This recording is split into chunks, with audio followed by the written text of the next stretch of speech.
सतर्कता अवलंबन करने को अनुरोध करी सहजरे बिना परिश्रम रे सफलता आशा कर नहीं बा कहार आशीर्वाद को अपेक्षा कर नहीं।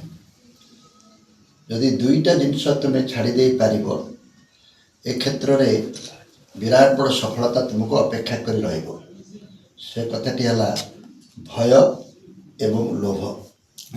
भय और लोभ आमको एभली जहाँ को कहते घेरिकी अच्छी सेगुड़ी को छाड़वा एते सहज नुहे एवं क्षमतासीन दल क्षमतासीन व्यक्ति एवं अनुष्ठान गुड़िक एक कथा को एभली ढंग बुझी सारी जे यह को व्यवहार करी से आमको कब्जा करने चेष्टा कर। तेणु जो नुआ बंधु माने एभली जगत में प्रवेश करने आगे आसचंती सेमानकु तो अभिनंदन जनइबी किंतु एतिकी सतर्कता का अवलंबन करने परामर्श देवी।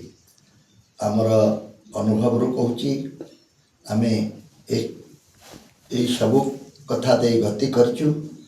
आज जो सोशल मीडिया जुगरे जी जेते चेष्टा कले मध्य सत केबे लुचि रहिबो नाही किंतु सेतिपाई जो उद्यम अध्यवसाय एवं जो साहस एवं परिश्रम दरकार तार प्रमाण तुम मान को देवाक पड़ो।